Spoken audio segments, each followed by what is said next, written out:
falar do Vascão da Gama, mas algumas informações. Primeiro, domingo, o Vasco estreando no Brasileirão contra o Grêmio. A gente acompanhando esses últimos treinos de preparação do Ramon Dias hoje e amanhã.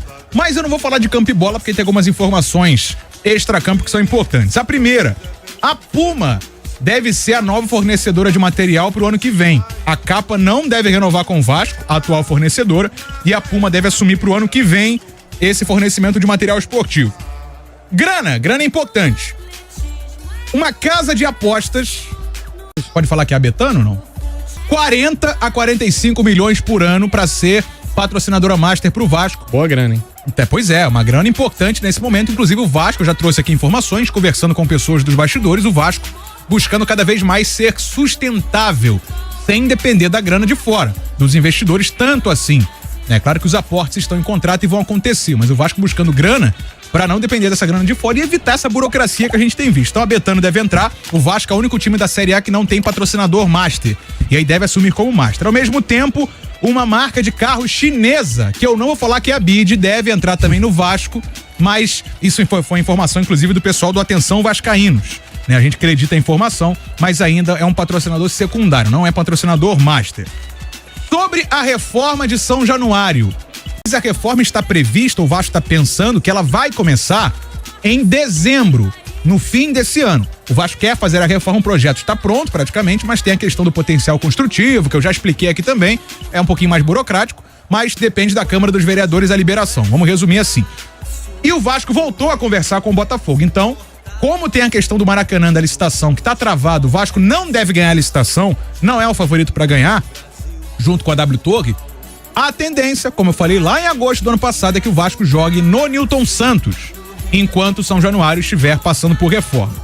E aí, pra gente fechar, eu sei que são muitas informações, mas sobre São Januário, podemos ter grana da tia Leila, comprando os naming rights de São Januário. Qual o valor? Tem circulado algumas informações na casa de 300 milhões de reais. A tia Leila, da Crefisa e da FAM, poderia comprar os naming rights de São Januário nesse pós-reforma e injetar uma grana no Vasco. É aquilo, o Vasco tá tentando, Gabriel Farias, depender menos da 777, né? Os aportes vão continuar acontecendo, gente, isso aí tá em contrato.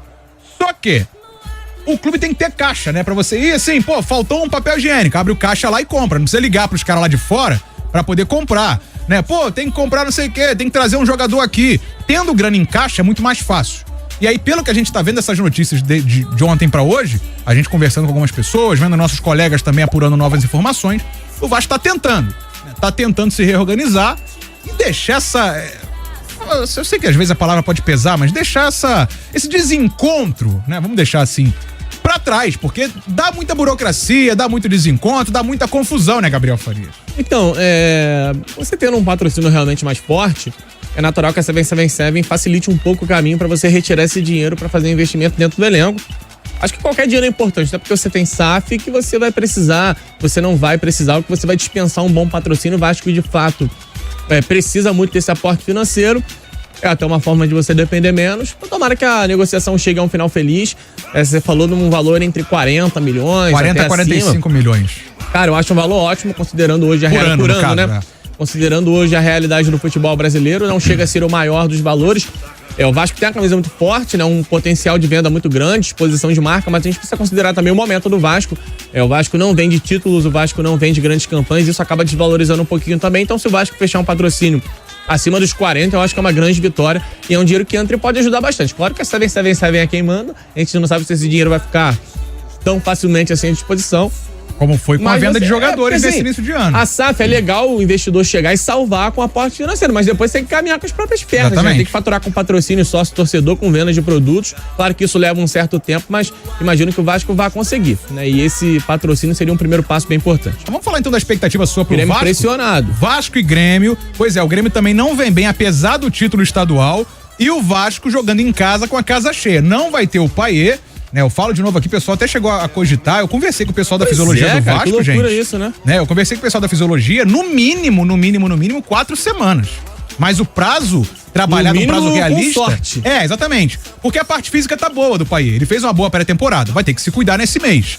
Só que assim, o prazo que eu tô trabalhando, pelo que eu vi, 45 dias. Então ele só voltaria na reta final de maio, tá, gente?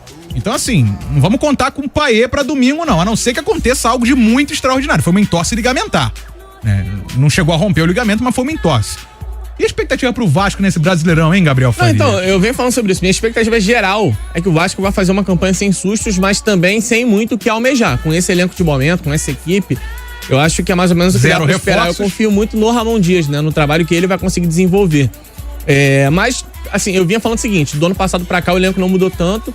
O elenco que fez um bom segundo turno basicamente se manteve.